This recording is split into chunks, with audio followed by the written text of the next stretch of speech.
Hey folks, this is your front row seat with the Chief Finance Officer. Anytime a corporate action happens, you have the lowdown breakdown here. And we are privileged to have Yusuf Omari. Absa Bank Kenya released their F23 numbers yesterday. It's a delight to have you on set, sir.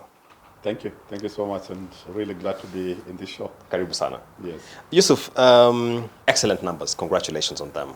And let's go deep dive into the loan book. One thing which stood out to me is that when I unbundled the numbers across the quarters, it looks like you really had some outsized lending throughput when it came to Q1 2023. Just how significant was the repricing of loans to have the sort of impact we saw in Q2, Q3, and Q4? No, you're right. I mean, if you remember very well, the repricing, a big chunk of the repricing actually happened in the second half of 2023. The first of half, I think maybe just one repricing that happened during that time. And we were picking the momentum that was starting from 2022. You know, the countries come from COVID, we are doing recoveries. 2022, the ramp up in the balance sheet, including on the lending side, picked up very well. And this continued all the way to the first half of 2023. Come the second half of 2023, we know the tough macroeconomic environment that was existing in the country, and not just in Kenya, it's actually cutting across the globe. And every jurisdiction trying to curb the inflation. And one way of curbing inflation and the loss of your local currency is to increase interest rates. And so we saw subsequent increment in interest rates that was announced by the government. We know the CBR, that's the indicative rate that is used by the government. But reality hits home when you see now the government papers. The yields also. 91 days, especially. Yes, yeah, absolutely. Yeah. Now with that, of course, then it becomes more expensive to the customers. Of course, we have to reprice our loans. And then, of course, now you're thinking of alternative assets. You are lending either to the customer or you are lending to the government. True. Through the government bills and bonds. Yes. And that's exactly what happened. And still on the numbers, when I was looking at your deposits, then again, it looked to me like it was at the tail end of 2023 where Absa decided, expensive deposits or not, we shall mop them up. Is that a fair assessment? I think it is a balance, I'll put it that way. So if you are growing in lending, you must be able to fund this. Yes. And to fund that, then it means you will have an appetite to pay for deposits. And ultimately, like any other bank, at the end of the day, what banks do is you get funding in form of deposits. You could get long-term funding from your shareholders or from any of the development partners, but then you don't keep these deposits. You must be able then to invest them in assets or invest them in government securities. So it follows. If the interest rate environment is high, yeah. If you're seeing the government bills are going up, then you must have an appetite to be able to attract these deposits because you're able to make your margin. Yes. So at the end of the day, it's how much you're paying for interest for deposits and how much you're earning interest earned on lending. Okay. And hence that appetite. And you're still talking about the issue of government securities, which you've now mentioned twice. It looked to me, looking at your numbers, like you pruned your holdings quite a bit. But interestingly, when I look at the income line, then your interest income from government securities is still ticked up. My sense was that maybe there was a portfolio restructuring here where Absa decided, well, we've been holding some low-yielding assets, let's get rid of them and replace them. Was that the case, or what was at play here? I think it's a mix of several reasons. So if you look at 1 year ago, this is December 2022, our government holding, securities holding, was about 90 billion. This came down to this reported period of December 2023 to about 73 billion. Yes. So a reduction coming through. Now, there's a component of course, maturity of the government holding. And once they mature, of course, you're able to get payment for that. Yeah. Then you come back and, of course, invest in better yields, yes. Which of course is what we saw with the government papers last year. So that's one explanation. So if you look at our average rates for the government paper, year on year that picked up in the same way we've seen also on the side of lending as well. So that's one component. The second bit is also, if you look at our growth in lending, our lending book grew by about 18%. So you have to fund that lending. So here is a decision you have to make. Either you're lending to the government in form of the government papers, or you're lending to the customer. We have a huge customer base. Of course, the priority would be to sort out your customers. These are the same people who are also giving you deposits. So that is a preference, and that's why you saw a growth in 18% and that reduction in government securities. When you look at your prudential requirements, I was doing the math around your capital adequacy. Looks like it's ticked down a bit. Not disconcerting, but I'm just wondering what could be at play here. Also still on your liquidity ratio, there's been a bit of a slide downwards. Just give us a sense around how comfortable you feel around where you stand right now. Our capital ratios, Julian, to be honest, they are at very healthy levels. If we are comparing year on year, of course, you see a drop of about 50 basis points. Correct. From 18.6 to 18.1 in this reported period. But remember the regulatory limits for total capital, it's 14.5. So we have a big buffer there of 3.6 billion, 3.6%, not billion, 3.6%. That 3.6% already takes into account the dividend that we've already paid. So you can imagine, you have capital at 18.1 ratio, you've already declared the dividend, which was a 15% increment, and you still have this buffer of 3.6. So what do we normally do when we look at capital? You have to be efficient. There's no way we would want to take capital from our shareholders, yet we are not utilizing it. So we're always looking at sensitivity in terms of the business growth, which is the risk-weighted assets. We make an assumption we are going to grow this year's risk-weighted assets, say by about 20%. We then go to an extreme and say it's not 20%, double that, it's 40%. This capital ratio, that 3.6% buffer, is more than sufficient to be able to do that. So that's one. Number two is, for you to be efficient, you're looking at returns on equity. So we have a target on return of equity that needs to be 5% above our cost of equity. If you look at our financials that we released yesterday, our return on equity is at 23.7, way above our return on target on return on equity. So again, we put a tick on that.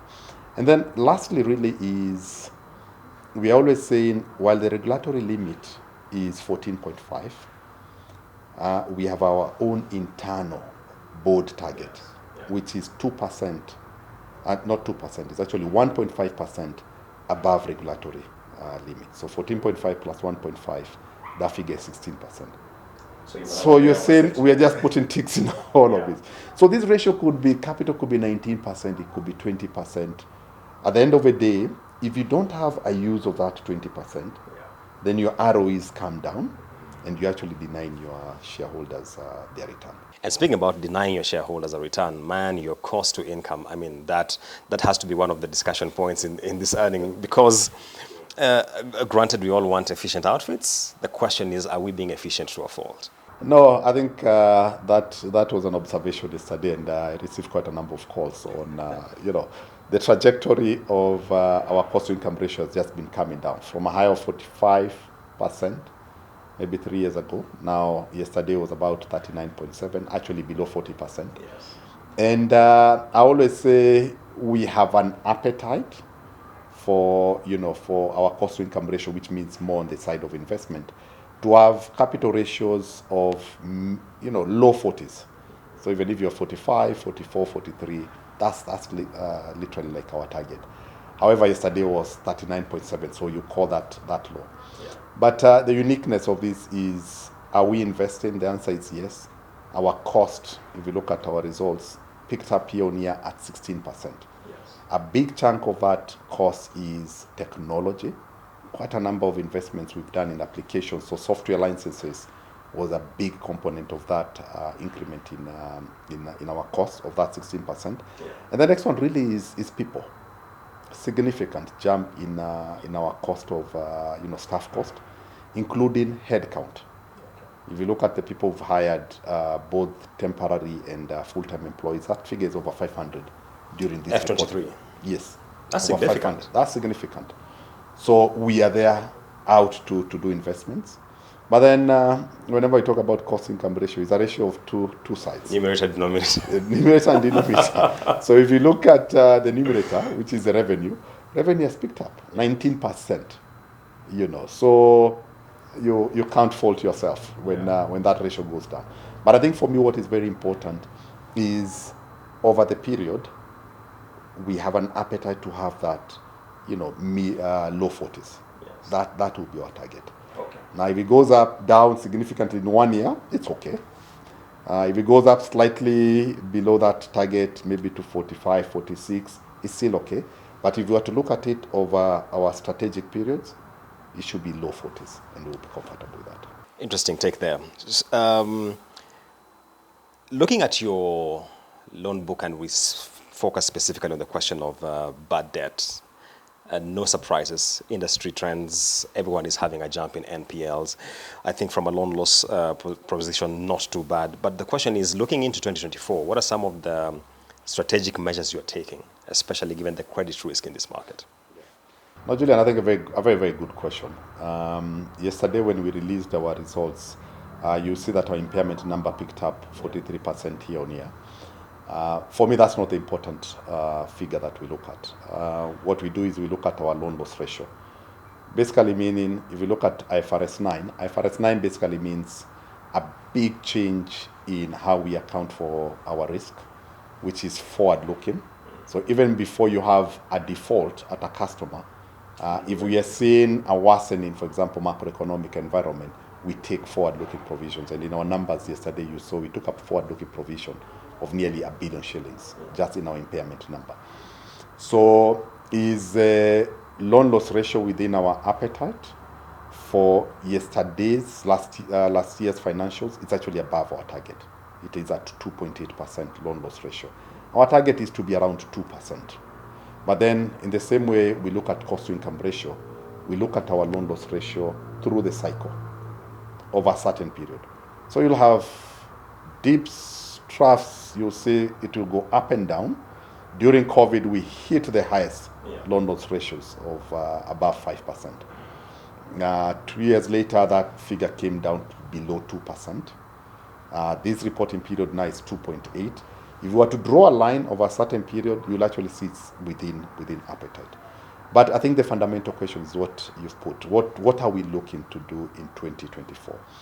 I think noting a high interest environment, there's a bit of saying, should our customers focus on term lending or should they focus on short term? We've seen customers will always vote by their feet. And we've seen there's a preference now for short-term lending. Okay.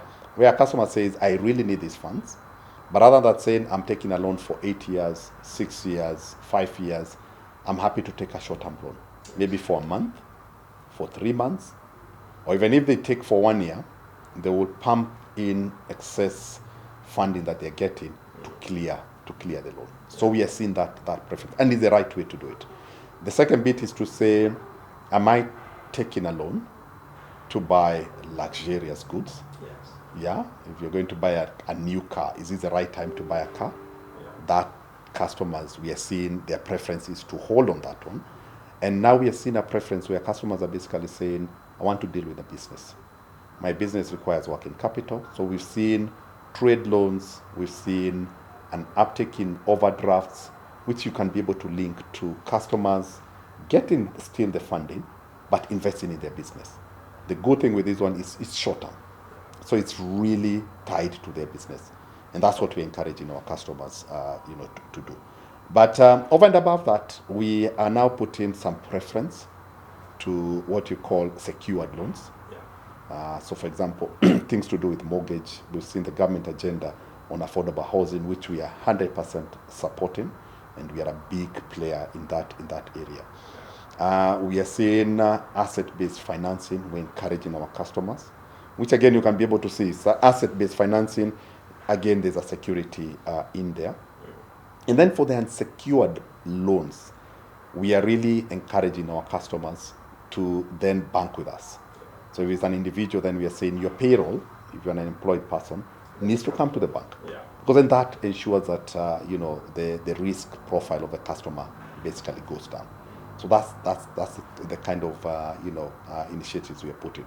And then on the back end of that is where there is strain with our customers. And you remember yesterday, we actually said we restructured about 2.1 billion of our loans. If we are seeing our customers are struggling, we are able to tap them and say, do you want us to structure your facility? It's tough times.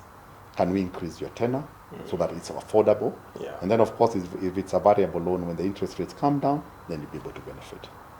That point of the restructures that took place in F23, Yusuf. So I think barring COVID-19, and I've covered Absa for a while, I don't remember any other time that we have seen that sort of visibility in terms of the restructuring that has taken place.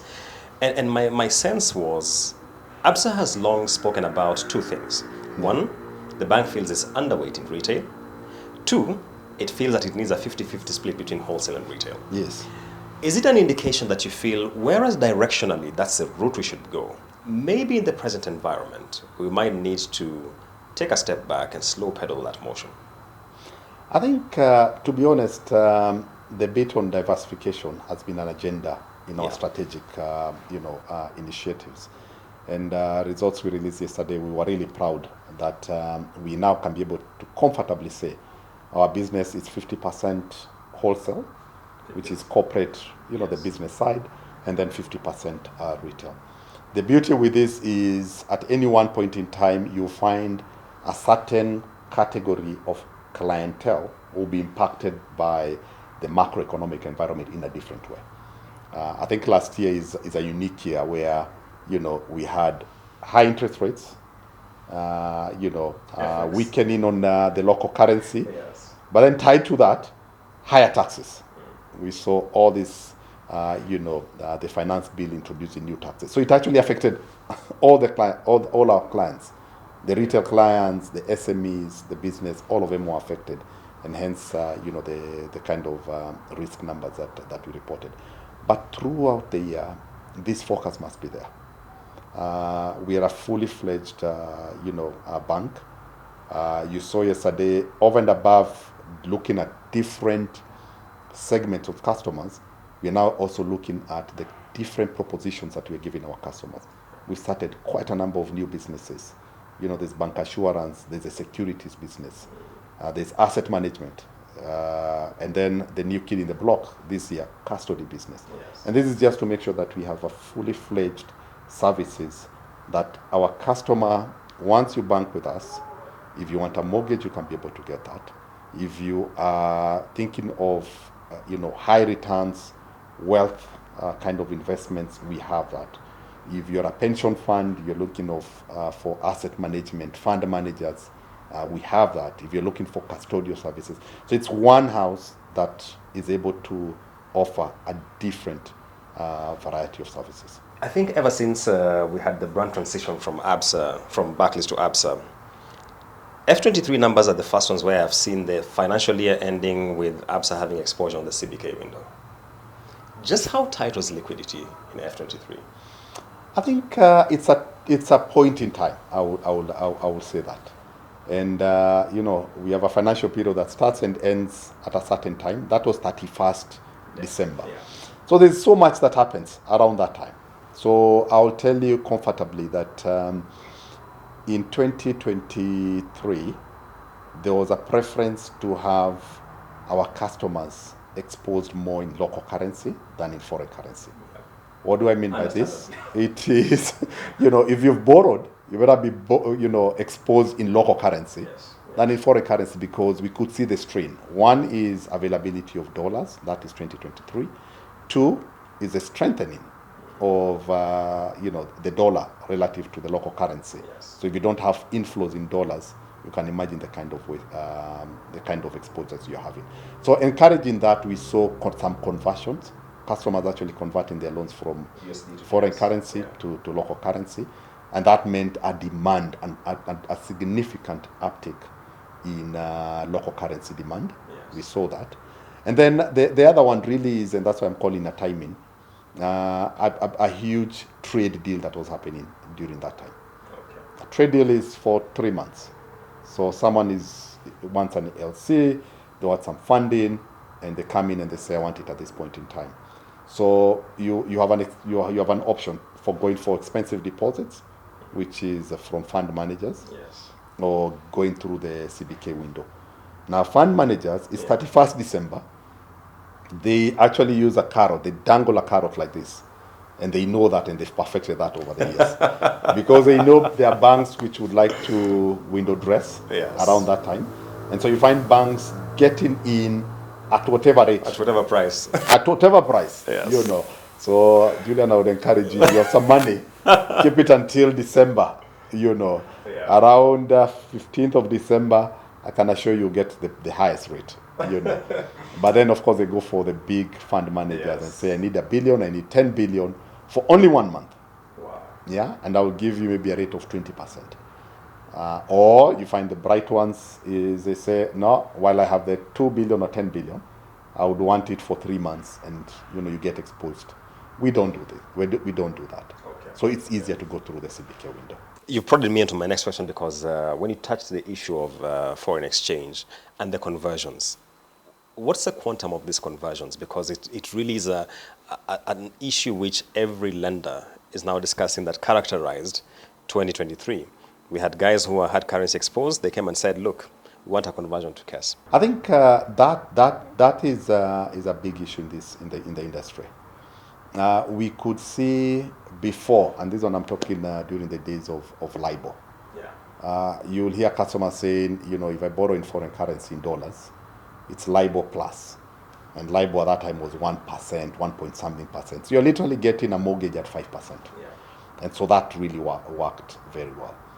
However, we've moved from LIBOR to SOFR. Yes.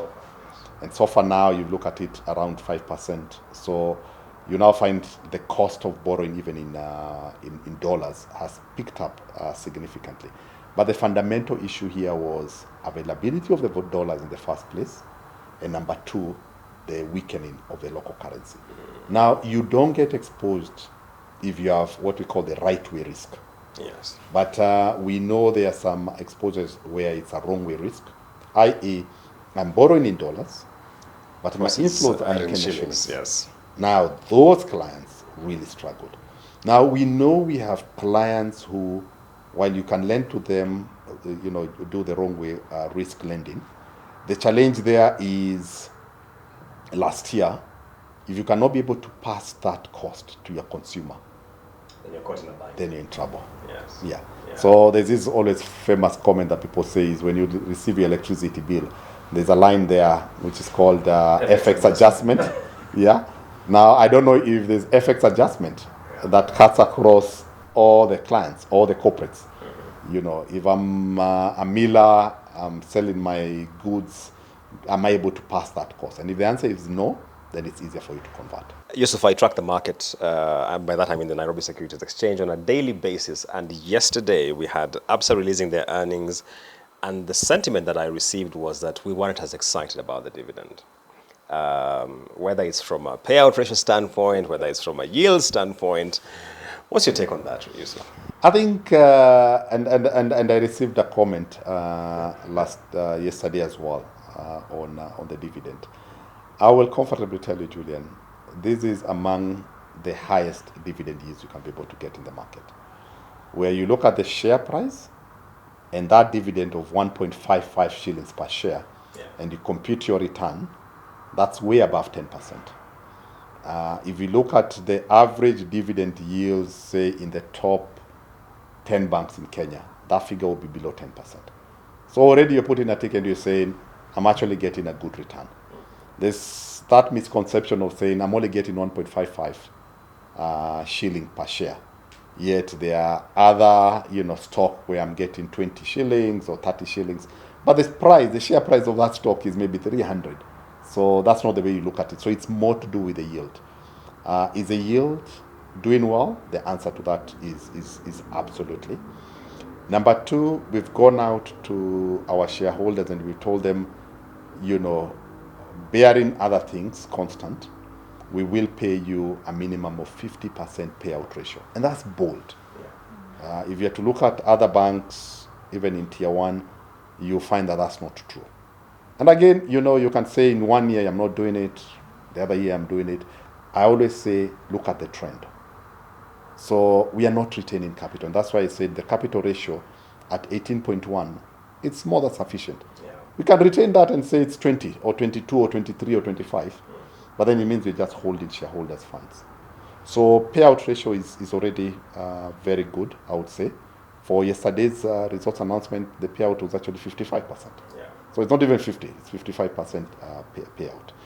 And then the last one for me is we endeavor to pay interim dividend. So we're not just paying final dividend. We'll always endeavor to pay interim dividend, of course, subject to different criteria on capital. And you see consistently we've been paying interim dividend, save of course during COVID. Yeah. So again, we are saying we are not going to hold our shareholders' money. We do 6 months, we look at our results, we declared an interim dividend. So of course a customer can be able to, or rather shareholder can be able to invest that money, but then we come and also pay the final dividends as well. Yusuf, I promised I wouldn't keep you too long, but I can see we are really running on this. So 2024 is 1 year where we are all having a conversation around could the policymaker begin unwinding on their tightened stance? And seeing how much your bank and any other bank in this industry has rallied on the interest income, how do you see 2024 playing out? I think I would say one is to give credence to the government, to be honest. We started the year with exchange rate to the dollar, 150 all the way even to 160. And today you can see where it is, now at around 130s. Now, how that has been achieved is both through monetary and fiscal policies. Fiscal policies were applied last year. You saw what happened with the taxes, which is just to say the government wants to make sure that it's funding its expenditure. And that, as painful as it is, as an individual, tax rate now 35% and all these other measures, but you've seen what it's doing. If you can be able to invest that fund in the right way, then of course the country, will be able to develop. So physical measures, a big tick there. And then monetary measures was also applied. Yeah. In an environment where you're having high inflation, weakening local currency, the logical thing to do is to increase interest rates. And that has been done. And we've seen this, Kenya is not unique, it's actually across the entire globe. And just to make sure that you're able to defend the economies of your different jurisdictions. And that happened. And then the hanging cloud, dark cloud for Kenya, is the 2 billion euro bond that we did several years, and it's maturing in June this year. Yes. So the government went out and it was able to raise $1.5 billion. And you could see the confidence that is coming from investors, because at 1.5, it was completely oversubscribed. The amount was actually 6 billion. Yeah. And then tied to that, of course, the IFB. If you look at the IFB, completely oversubscribed. And what was unique for me in the IFB is the fact that it was in local currency. Foreign investors came in a big way, in a really big way. And this time they have to convert the dollars. Now, when you're converting the dollars, what you're doing is you're pushing supply of dollars, which has always been an issue last year. You're pushing these dollars to be available in the market. And then, of course, we saw the outcome of the IFB. So it was oversubscribed, and these dollars didn't go back immediately. Some of them is still here, some of them are now investing in alternate, stocks, or going to the secondary market. And that's what you even see in the rallying of the IFB now, doing extremely well as well. On that point of the IFB, Yusuf, and you can be very candid, how much came through Absa, by the way? That one I will share with you. But a big chunk. Let me just put that, a big chunk. And I will tell you, for Absa, it was more to do with foreign investors, which is actually positive for the economy. Yes. Yeah. While I would love, for the locals to participate on this one in a Yes. big way, I love the fact that we had foreign investors coming.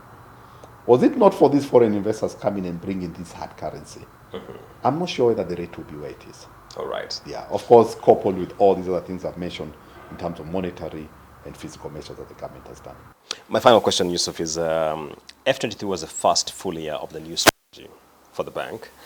And do you feel the takeoff gives you the sort of lift that you needed to roll out the new strategy? Absolutely. I love the fact that we completed our strategic period, 5-year strategic period in December 2022. We've picked another strategic period, which is now 2023 being the first year. And coming out of that strategic period with a very good base, with some record profit, I saw a quote saying that Absa now has entered the 15 billion net earnings And club. 50 billion in revenue as well. And 50 billion in revenue. So we've now entered that club. We are looking at our balance sheet also, new heights on our balance sheet. The beauty with this is that then we're using this as a base. I think for me what is fundamental is the power of this brand. The power of this brand is amazing. The power of the brand says we have inclusivity with our customers. We're giving them an array of services that we were not able to do before. Yes. We've gone to our customers with empathy where they're struggling. We are listening to their stories. And when you look at the restructures, that is literally listening to the customers. So when you support a customer during tough times, they will stay with you. And this is what we are doing as our next strategic period. And we have our pillars which we are executing on, and looking at just what happened in 2023, a very good space for us to be able to execute on this one. Yusuf Omari, I've kept you longer than I told you I would. Sorry about it, but good conversation. Thank you so much for your time. Thank you, Juliet. All Lovely right. moment. Appreciate it.